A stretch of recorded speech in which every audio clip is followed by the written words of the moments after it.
Well, I was out on the pond not too long ago, hoping to hook on a trout. I parked by the highway, walked in the path, the one was my usual route. I was daydreaming, I suppose, 'twas such a fine day, and I suppose that I took a wrong turn. I could still see the pond a gunshot away, so I didn't have too much concern. Well, sir, I'd say that was 2 days ago, and I'd just made it home, that's a fact. I got hung up in the alders. I couldn't get clear. I couldn't go ahead or go back. Sure, you know what it's like when you're out on the bog and you're hunting the moose or the duck.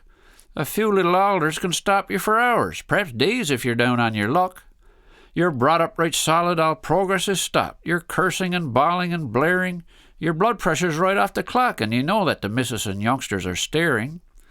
And all throughout history we've dealt with the mystery of how alders can hook in your straps, the pack on your back, your buttons and snaps, and your various laces and flaps.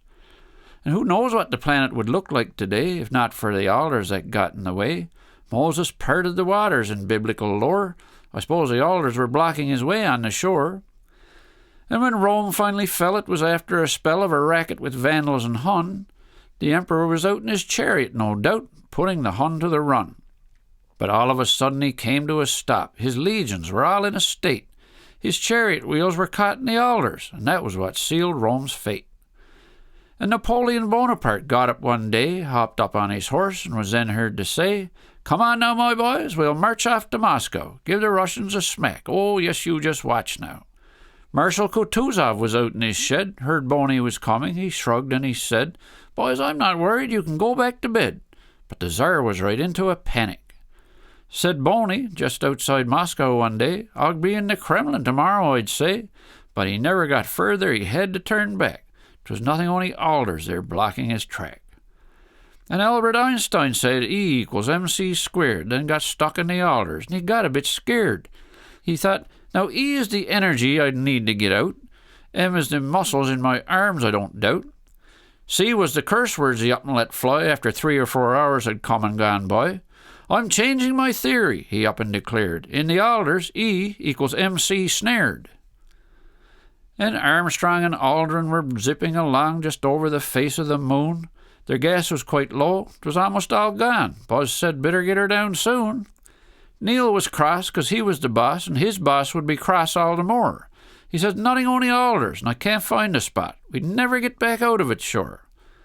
And so that was it, sir. They had to give up and go home and face repercussions. And that was why they faked the moon landings, you see. 'Twas frig all to do with the Russians. And Captain Kirk was out fighting the Klingons one day, with the Enterprise getting the worst, I would say. The shields were down, the phasers conked out, Kirk was all sooky and down in the mout. "Now, Kipton," said Chekhov, "don't get in a funk. I got an alder in a pot by my bunk." They let go that alder out through the airlock, just as the Klingons were cleaning their clock. The Klingons ran into the alder bush smack. They couldn't go ahead, and they couldn't go back. They couldn't go up, and they couldn't go down. But all they could do, sir, was spin round and round. "Gotcha," said the skipper on the Klingon ship bridge. Now I think that's Klingon for alders, or fridge. And I suppose that old ship is out spinning round now. They must be some giddy by now, I allow. And that's enough, I suppose, for this tangled-up prose, 'cause you know that I'm snarled up again. I was having a flick trying to hook on a trout. I already had 9 or 10. I had my good rod and my favourite fly. I had a good spot and I had a good lie. But my rod wouldn't cast and my fly wouldn't fly. 'Twas caught up in the alders. I could just about cry. And you may say that I'm stunned, and why couldn't I go to a place on the pond where the alders don't grow? But alders are like life, sir, a tangled-up quiz. Alders? Sure, that's all there is.